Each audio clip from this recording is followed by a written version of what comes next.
Almost half of millennials and Gen Zs prefer spending money on hobbies, travel, concerts, and anything that they find aesthetic. These boots, for example, they are red, big, and cost somewhere between 30 to 60,000 rupees, which also makes them dumb. I mean, I'd grow plants in them. On the other hand, we have baby boomers who are more likely to save up for their retirement, which Gen Zs don't really care for. Sure, they want to retire early, but are struggling to save. You see, every 3 out of 4 Gen Z cares about a better quality of life over having extra money in their banks. Well, seems they heard YOLO once and never looked back. So, is our generation financially screwed, or are we entering a brave new world?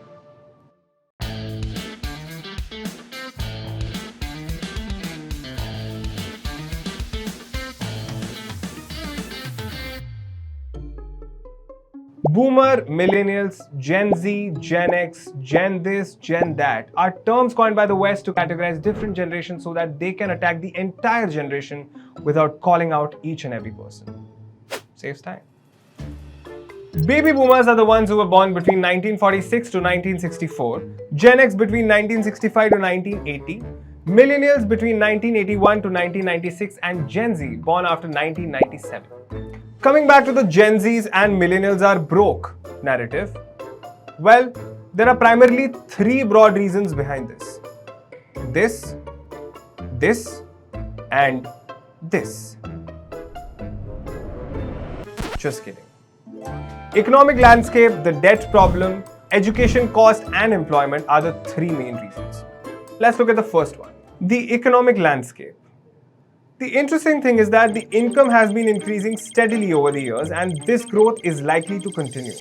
So basically, you're making more than what your parents did. Sounds great, right? Then why are we having this discussion? Because your salary does not increase with the real rate of inflation.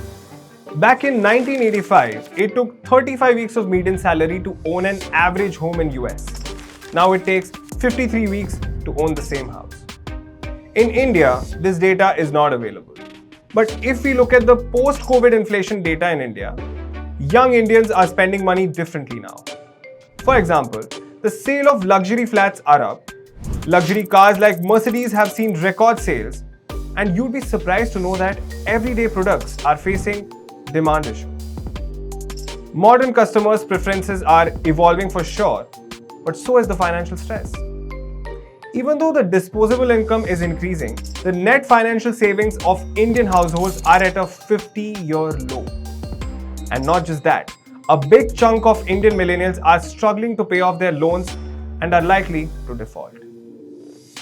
We are also struggling to find cheap rentals.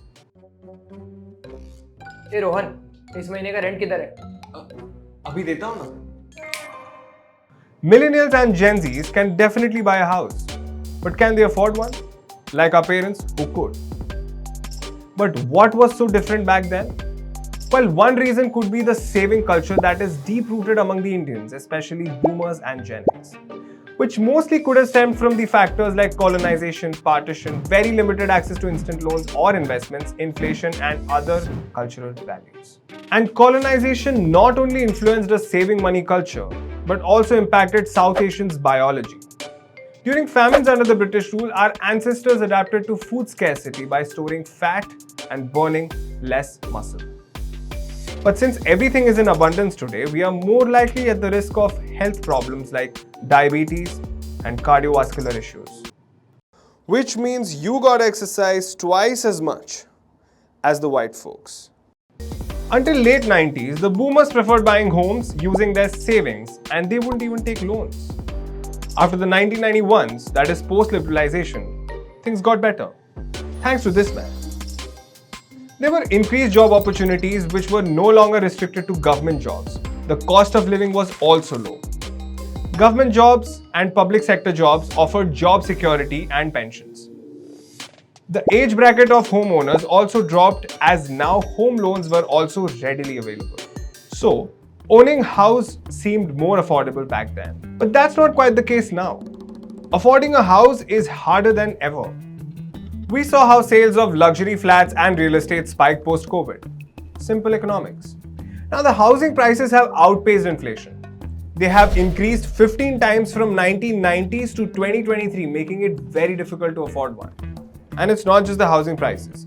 Rising retail inflation is also making it hard for urban Indians to buy common household items like refrigerators, washing machines, and air conditioners. 32% of households in India are struggling to pay expenses like rent and mortgage. So yeah, expenses have been rising at an unbelievable rate, making it nearly impossible for millennials and Gen Zs to build wealth. But, despite all of this, there's a surge in home ownership in India, unlike in America. Also, wait before I tell you that even though this generation is financially stressed out, they still choose to spend most of what they earn because YOLO. For example, travel expenses last year surged by 15 to 20%, even during rising travel costs. And here's the deal, lots of millennials are unemployed, and even those who have jobs don't have really big bank accounts for fancy stuff.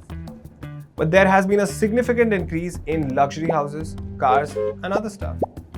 So how do they manage to buy these high-end products? Well, as I said before, buying something and affording them are two different things. So what are the millennials and Gen Zs doing about it? They're taking debt. Lots of it. India has always been considered a price-sensitive country. We make sure to get most of our money's worth. Buffet is one such place. पेट चाहे फट जाए, हम सभी items ठूसेंगे, फिर चाहे वो cheese cake के साथ गुलाब जामुन हो या दाल चावल के साथ sushi. Plus, taking a loan is kind of uncool for Indians. Up until now. Millennials and Gen Zs don't care about that. They have a taste for finer things and are ready to blow their money. But at what cost? See, it's not like boomers didn't take loans, but the debt burden is significantly higher for millennials. Also, you wouldn't get credit so easily back in the day. Options were limited. There were money lenders, but that was super risky. You don't pay on time, you'd probably end up here. Plus, there were no apps. As of Feb 2023, the personal loans in India reached over 40 lakh crore rupees, a 20.4% increase from 2022. Outstanding retail loans crossed 50 lakh crore mark in November 2023. Majority of these loans are housing, personal, auto and credit card debts, with housing loans being the bigger piece of the pie. Now, people who borrow money to buy a house or a car usually have a plan to pay it back, also called good debt. But when it comes to buying stuff with a credit card or taking small loans for everyday items, many don't have a clear financial plan. Credit cards, app loans, buy now pay later schemes have made borrowing super easy in India, only to repay the money with higher interest.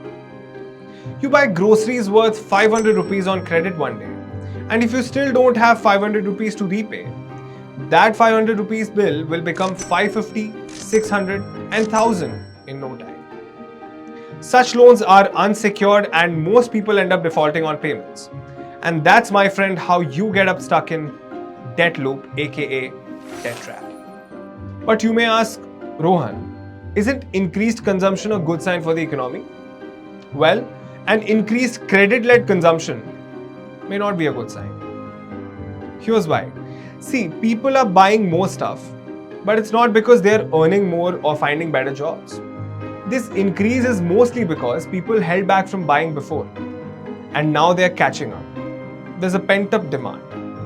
People are taking loans, some even pledging gold as collateral to keep up their spending habits. The prices are rising, but are your incomes rising at the same rate? Absolutely not. And while personal loans have shot up, the loans given to the industries have remained stagnant. But why does the loan given to the industries matter to us? You see, for an economy to do well, businesses must make and sell lots of things, and people need to buy those things. Consumer spending and business growth should go hand in hand. And this fall in industrial loans is because companies aren't spending much on expanding or growing, which is not a good sign. It's not just the credit card debts that makes millennials or Gen Zs poorer than the previous generations. Debt is just one piece of the puzzle. The problem of high education cost. The idea of degree is equal to a successful life has been fed into the millennials and Gen Zs for years now. Thanks to the baby boomers who made us believe that getting a degree is the sure short way to success. But is the cost of college worth it today?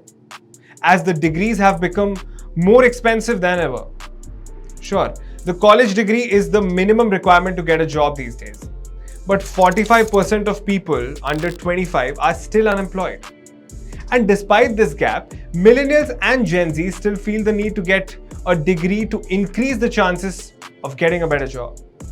The demand for college degree is so high that even families that don't have lots of money are still trying to find ways to afford it.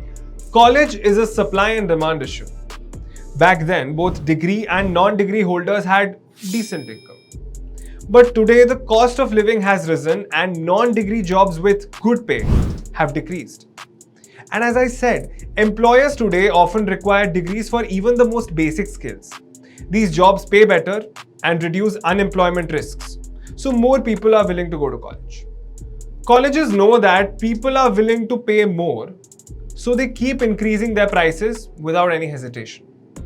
Which is why over the last decade, education has outpaced inflation rate, just like housing prices. 6 years ago, the cost of pursuing a BTech degree at an IIT was 50,000 rupees per annum, which has now increased to 3 lakh rupees per annum. And it's expected that the cost of college education will continue to increase 10% every year. Unlike products such as TVs and phones that usually get cheaper with more competition, college costs stay high, as higher education is an oligopoly, meaning there is limited competition and major entry barriers for new players. The issue of rising education costs is global. For example, in the USA, between 1980 to 2020, there has been a 169% increase in average tuition fees, which is also causing more and more Indians to take loans for studying abroad. Phew, another dead button. Is there a way out? That's actually the wrong question. The question should be, do you have rich parents? There are loans, rising prices, high education costs, unemployment, and blah and blah. And despite all of that, millennials and Gen Zs usually overspend on things that baby boomers might think of as unnecessary, like shoes, coffee, sunglasses, eating out, or any other random thing like this. All thanks to social media and our crippling willpower. Spending money on things that make you feel happy is great.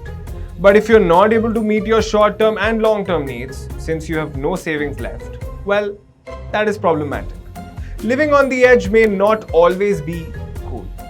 I'm not going to give you any investment advice on how to grow your wealth, but there are 3 basic things that one should follow if they don't want to end up broke. First off, create an emergency fund. Have enough savings or cash reserves that can cover up to 3 to 6 months worth of your living expenses. Start investing. You can start with 500 rupees SIP. It's literally 1 Starbucks coffee. Beat the FOMO. Not everything that you see online is what you need. Or do you?